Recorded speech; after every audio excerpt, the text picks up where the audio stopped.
The White Sox sure could use an upgrade at first base, but will the bargain bin free agent options provide that?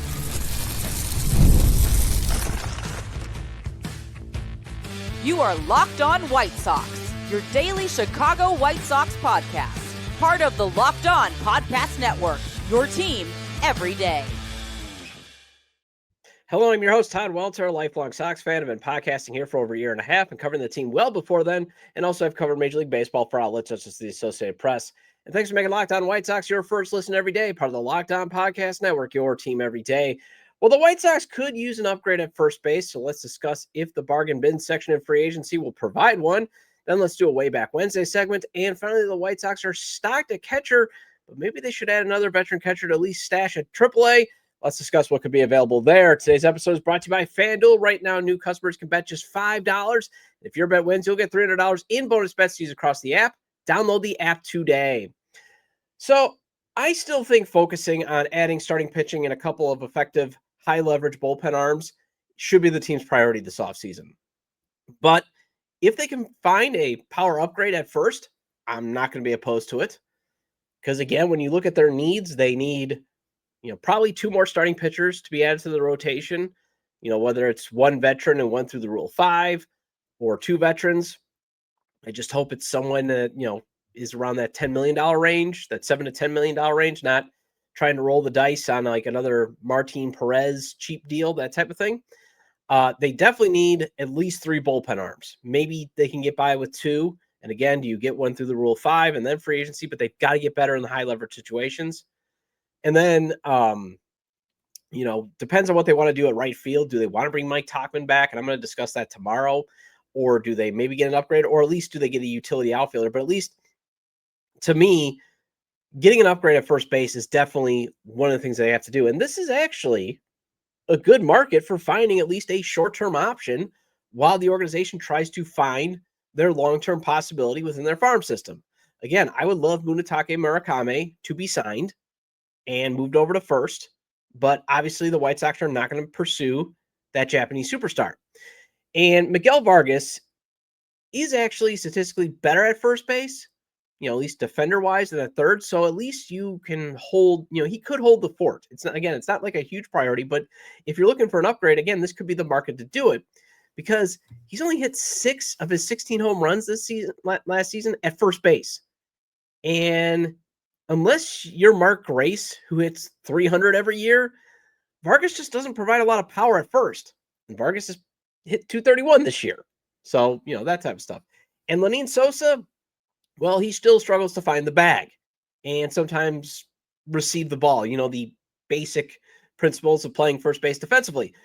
So even with his power ability, his defense, his defense makes him a huge liability. So, they could maybe go with the path of, again, Vargas and Sosa, and even you rotate Curtis Mead just by having Sosa do some offseason work of him focusing on his defense and see if that helps. But again, considering his problem is more instincts than ability, I'm not sure all the practice in the world is going to get him to be a net neutral defender. So that's why it can't hurt to check out free agency. Although what is sad is you do have two rebuild shortcut options that are going to be on the free agent market, but you can't consider them because of, the likely anticipated budget constraints. So again, it's going to be off to bargain bin free agent shopping the White Sox go. At least I hope it's bargain bin because, again, there's a very real possibility that they try this scrap heap again. And we've seen the failures of the scrap heap in Bobby Dahlbeck and Ryan Noda. And for those about to type in, what about Tim Elko? Again, I think they are just viewing him as nothing more than organizational depth. He's there. As long as he still has minor league options, he'll be in the organization, but he really, really struggles to make contact. I mean, that's a huge issue, and he might just be a 4A player. Good guy. Remember, I was an Elko truther, but even in the short sample size, it was like, whoa, this is glaring with his ability to strike out. And this is probably why the organization was like, all right, guys, you want him. Here he is. That type of stuff. But we definitely have to rule out Pete Alonso and Josh Naylor. Alonso would be the entertainment dream during this transition, as you go from phase 2 to phase 3 of a rebuild, that type of stuff, with his ability to crush majestic home runs at a 30 to 45 year rate. But obviously you got to rule that out because of cost, which I'll get to in a second. Naylor would be fantastic as he's still 29 and he destroys White Sox pitching. So it'd be nice to have him actually on our side. Cody Bellinger would even be a nice addition too, considering he could play first and the outfield. However, you're going to rule them out as Spot Track projects Bellinger getting about $30 million a year in whatever deal he gets, Alonso getting $29 million, and Naylor getting $15 million, although I think that's a little bit low because Fangraphs' production to value calculator, at least for his 2025 season, has him earning $25.2 million. So, got to just go down the list a little bit here in terms of what's on the bargain bin. So, I'm going to be a little bit hopeful here that maybe they do spring for a little bit more, like Ryan O'Hearn. Could his ties to Ryan Fuller get him to the south side? Spot Track projects him to get $11 million for next season, and he does hit left-handed, although 17 home runs last season. But he did spend some time in San Diego. But he can play some right field too, so he could provide some cover in case Mike Tauchman is injured, or the team just decides to have O'Hearn split time between playing right and playing first if they do want to move on from Tauchman. And then you can maybe have Brooks Baldwin or another one splitting time at right. Maybe you bring back Austin Slater. Again, we'll talk more about right field tomorrow. In terms of O'Hearn, he had a 281, 366, 437 slash line, 127 WRC plus, and a 3 F4. And that would have him leading the White Sox in F4. And here's what MLB Trade Rumors writes. He had 17 home runs this year and slashed 281, 366, 437 with a 127 WRC plus. Going back to the start of 2023, he has a 277, 343, 445 line and a 121 WRC plus. Like Naylor, he doesn't have Alonso's huge offensive upside, but he's been a consistently strong contributor. Similar to Naylor, he's a lefty without strong platoon concerns. O'Hearn had a 108 WRC plus against Southpaws in 2023. That dipped to 74 last year, but he brought up to 135 this year. Overall, he has a 261, 326, 442 slash line, and 116 WRC plus against lefties over the past 3 years. O'Hearn's glove work seems acceptable as well. He has 4 outs above average at first base in his career. He's a minus 12 DRS total. Isn't pretty, but most of that came earlier in his career. He was credited with 4 defensive runs saved here in 2025. He can also play corner outfield spot in a pinch. Due to his late breakout, O'Hearn is older than both Alonso and Naylor. That will limit his market to shorter deals, but he should be helped by a lack of a qualifying offer since he was traded midseason. He's ineligible to receive one. Now, I've been hearing that on that. Now, a clickbait site predicts the White Sox signing Luis Arraez. Now, remember, it's a clickbait site. So when you're Googling and you see that, it's clickbait. But he would make sense in terms of fitting into the swing decisions that Ryan Fuller's been preaching. But the average just keeps declining. And hitting for average makes him special. So I would avoid him. Josh Bell, he's going to be back on the market.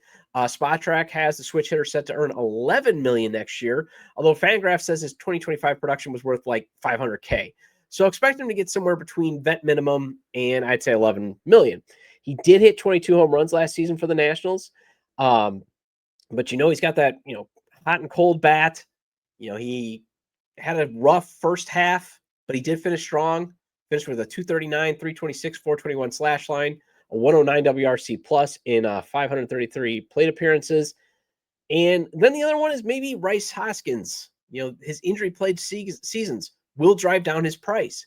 And he would be a good possible to see if he can stay healthy and productive in the first half to be flipped.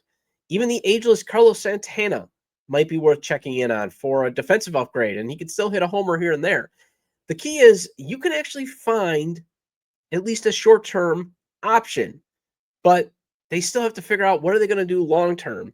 And again, it was never going to work out for Andrew Vaughn here. Well, might have someone gotten a White Sox all-quarter century team right? Let's discuss on this week's Way Back Wednesday segment. Let's be honest, most of us can't even name all our financial accounts, let alone what we're worth. Between 401ks, savings, and investments, it's easy to lose track, and that can mean leaving money on the table. And that's why I started using Monarch, an all-in-one personal finance tool that brings your entire financial life together in one clean, easy-to-use interface on your laptop or your phone. It's helped me organize my accounts, track my spending, and get a better handle on my investments without ever touching a spreadsheet. Monarch's visual dashboards and smart tools makes it so much easier to understand where my money's going and how to make it work harder for me. And my wife, she loves Monarch because it makes doing the budget so easy and less stressful. So don't let financial opportunity slip through the cracks. Use code LOCKEDONMLB at monarch.com for 50% off your first year. That's monarch.com, code LOCKEDONMLB for half off your first year. And this episode is brought to you by PrizePicks. Every day we make decisions, but on PrizePicks, being right can actually get you paid. Don't miss the excitement of this football season with PrizePicks, where it's good to be right. Playing PrizePicks is such a fun, simple way to add more excitement to football. You just pick more or less on player projections like Josh Allen's passing yards or Saquon Barkley rushing for a touchdown, and you're in the game. And I love how quick it is. You can make your lineup in under a minute. My favorite part, PrizePicks just added stacks. So if I want to ride with a player, I can just select their pass yards, rush yards, and touchdowns all in one lineup.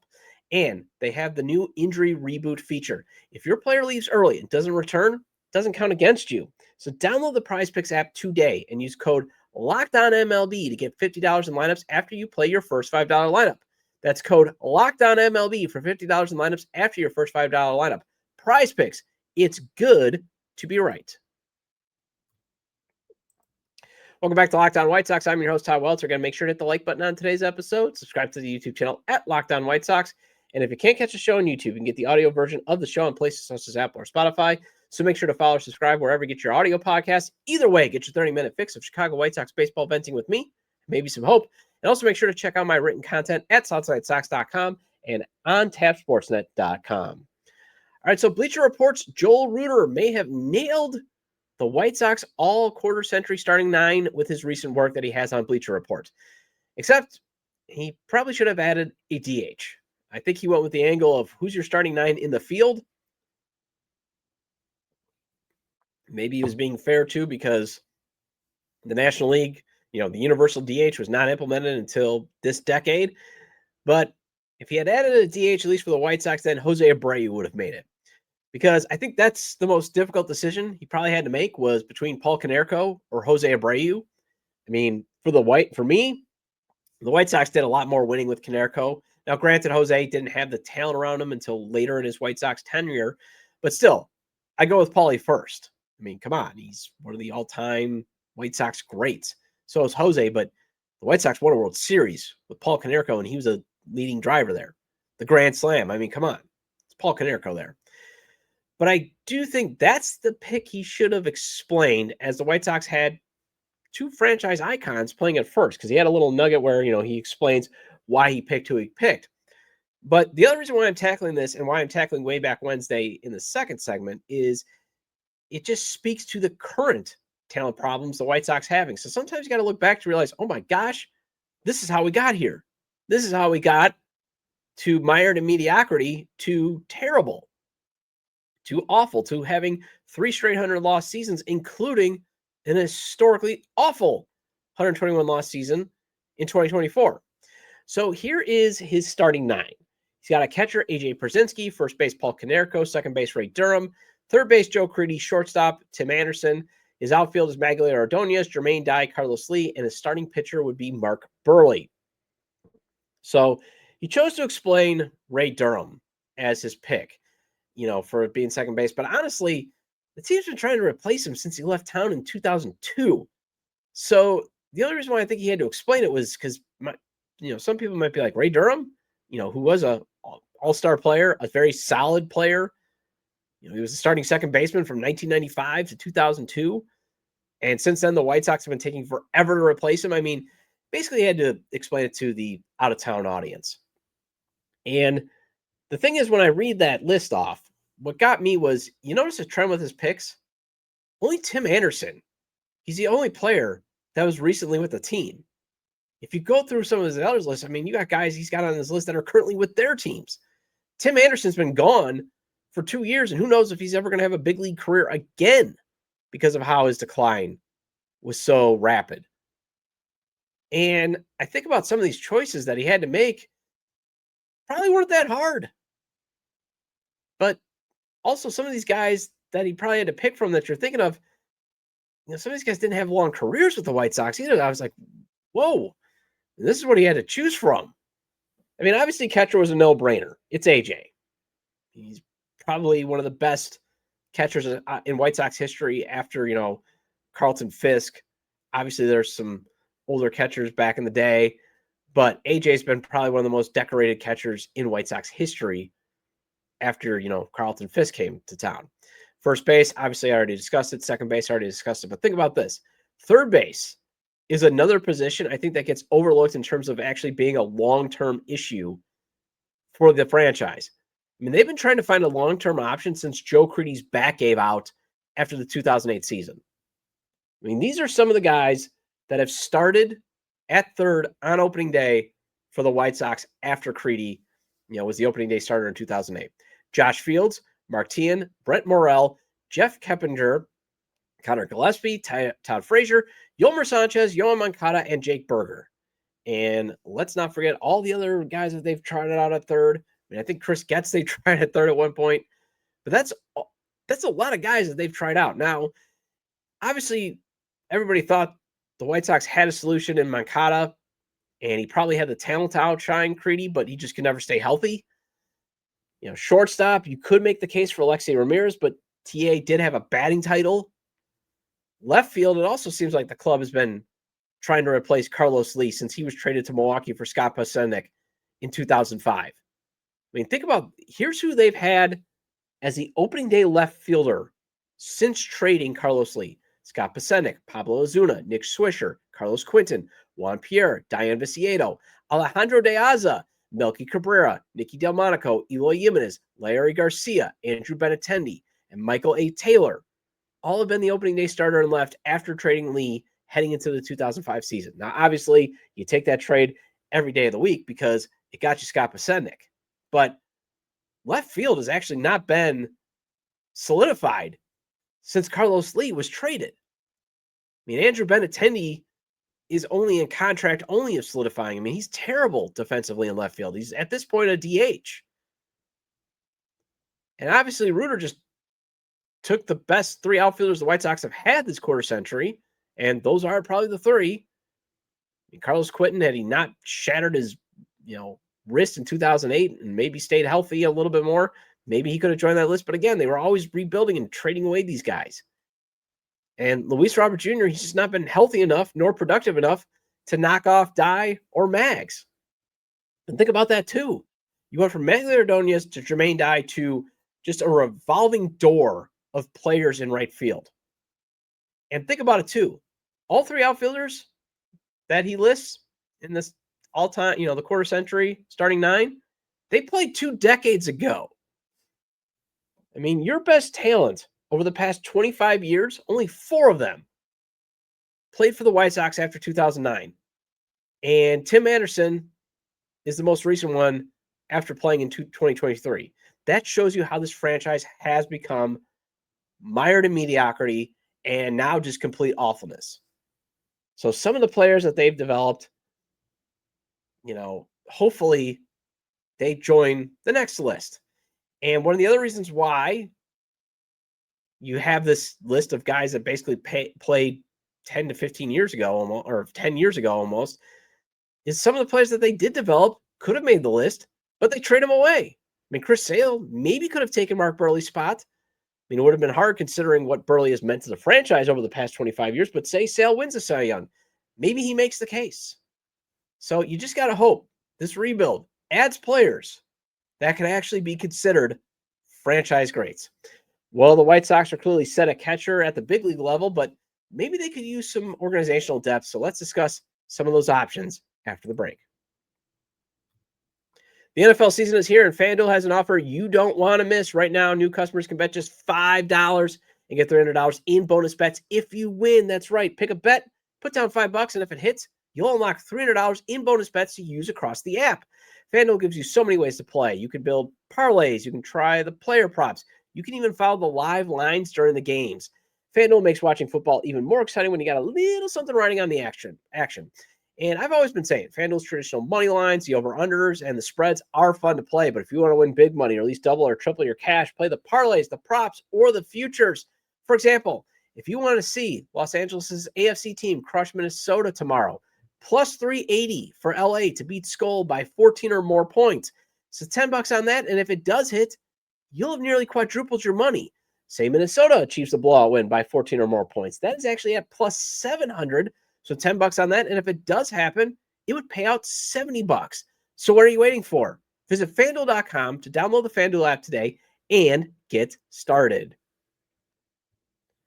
So let's be real. Making excuses doesn't solve anything. We've all heard them before. I'm just stressed. I'm tired. It happens to everyone sometimes. But when it comes to performance, sometimes your body just needs a little extra support. And that's where Rugiet comes in. Rugiet.com offers fast-acting, doctor-prescribed treatments for ED, designed to help you stop making excuses, start making moves. The process is fast, simple, and private, and it's all handled by real doctors. You just connect with a board-certified doctor 100% online, no awkward waiting rooms, no in-person appointments, and if prescribed, your treatment ships discreetly straight to your door. And it's about confidence, connection, and getting back to the moments that matter. So visit Rugiet.com. That's RUGIET.com/LockedOnMLB to get 15% off your first order.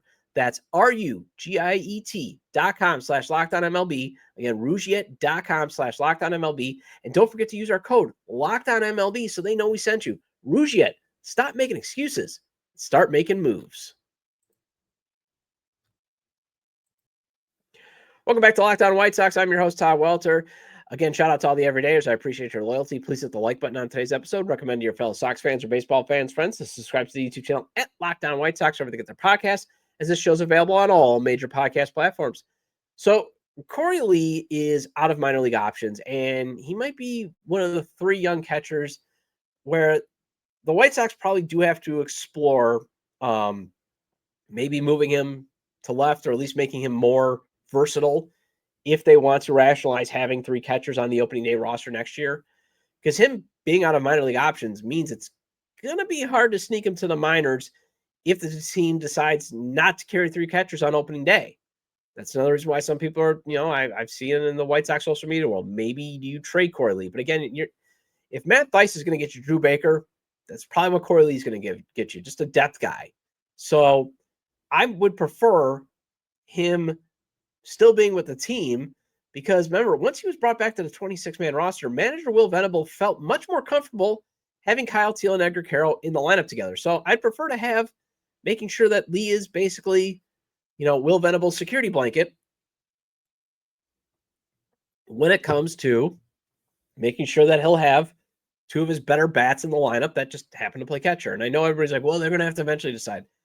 Catching is gold, and you can split up the ABs, again, with one DHing, as long as you keep DHing. And then obviously they all need a day off. I mean, ideally you're going to play Teel and Carroll.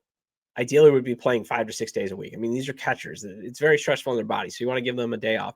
And then you can give them additional days off on their legs by having one of them DH. And sometimes, you can then have Lee maybe, since he hits righty, maybe have him, play in the outfield too as your fifth outfielder, because he does have at least enough athleticism. But again, you can never have enough catching depth, especially in the minors. So maybe having a veteran at AAA to help tutor pitchers Noah Schultz, Shane Murphy, Tanner McDougal, if McDougal and Murphy do not make the opening day roster, and Hagen Smith, once he gets promoted to AAA, couldn't hurt. It's sort of like having Omar Narvaez around, as he went all the way down to AA last year to help out with the young rotation. But that, those plans got scrapped the moment Korey Lee sprained his ankle. He then briefly came up to cover some time in the big leagues and then spent more time on the AAA roster once they decided, okay, let's call up Edgar Carroll instead. And the reason why I'm bringing this up is right now the White Sox catching depth in the organization. I mean, check this out. It's Adam Hackenberg, Blake Sable, and Juan Gonzalez, not the Juan Gonzalez from 2 decades ago that played outfield and drove in RBIs. That's at AAA. At AA, you got Jackson Apple, or Appel, Jorge Corona, Calvin Harris, and Michael Turner. I'm sorry. It'd be great if they had Michael Tucker, even though he doesn't play catcher. Appel, he was a late season promotion to AA. I believe he was a 2024 draft pick or 2023. I know he was he was picked in 2024. Corona, though, I wouldn't consider him much. He spent time on the developmental list. He's kind of just organizational depth there. But just ask yourself, does that feel enough organizationally for depth? Because, again, you gotta cross your fingers that Teal and Caro stay healthy, but it is a demanding position. Hopefully they don't have any injuries, but you always want to have that depth, especially at catcher. And Blake Sabol, he's the only player to get big league at bats that I just listed. And when you look at that, here's what MLB trade rumors list as potential third or fourth catchers that they put on their rankings, which I'm assuming is basically guys that they put as minor league deals with non-roster invites to spring training. Austin Barnes, Jason DeLay, Jose Herrera, Sandy Leon, Omar Narvaez, Tomas Nido, Austin Nola, Jacob Stallings, Matt Thaiss. So, I mean, right there, Matt Thaiss coming back to the organization, that would be great. Because honestly, having one sage catcher in your system is worth exploring. I mean, you also need to have catching depth just for spring training purposes. You need, catchers to help out when pitchers and catchers report. I mean, there's a lot of arms that need to be warmed up and that type of stuff. But I think, again, having somebody down at AAA would be a nice security in case there is some issues. And Thaiss had a 225, 304, 282 slash line with the Rays after the White Sox traded him there. I mean, we all know what Thaiss can produce. You're going to get, he's going to draw walks, and he's decent defensively behind the plate. He's also a left-handed hitter and option on that. But for him to come back, I think, the market will have to thin out with him being left without a potential job. As I could still see him pursuing a big league contract as a backup catcher. So maybe Jason DeLay, he might be another option considering he has 337 career at-bats in the majors. And I'm not saying you want this like Crash Davis-like presence to tutor the young pitchers, but it can help to have a catcher with big league experience to provide some guidance. Kind of helping out. Here's how you prepare to the starting pitchers, because again, those catchers are in those meetings. And that it can't hurt to have a catcher with big league experience. If you do have a short-term injury, that can just fill in for a bit. Obviously, you don't want a long-term, and we don't, because again, Caro and Teal are pillars of this rebuild, so they got to stay healthy. And Blake Sabol, he might fill that void, but it also can't hurt to see if Matt Thaiss, if he can't get a big league deal, if he is willing to take a minor league one and an invite to camp. Well, that wraps up this edition of Locked On White Sox. Thank you for making Locked On White Sox your first listen every day. For your second listen, check out Locked On MLB Game Night. Every game, every night, until a World Series champion is crowned. Get local analysis on a national scale. Find MLB Game Night on Locked On MLB on YouTube or where you listen to your podcast. And I'll be back tomorrow to discuss some options of what the White Sox could do in right field. Feel free to leave comments about today's discussion on the episode page on YouTube you can also leave it via email, lockedonwhitesox@gmail.com. You can also leave comments at X, formerly Twitter, at LockedOnSox or at Tajay Dub. Also, make sure to like today's episode on YouTube and leave a 5-star review at wherever you get your podcasts. Also, subscribe to the YouTube channel at Locked On White Sox, or also, again, subscribe wherever you get your audio-only podcasts. Have a great day, and I will talk to you tomorrow.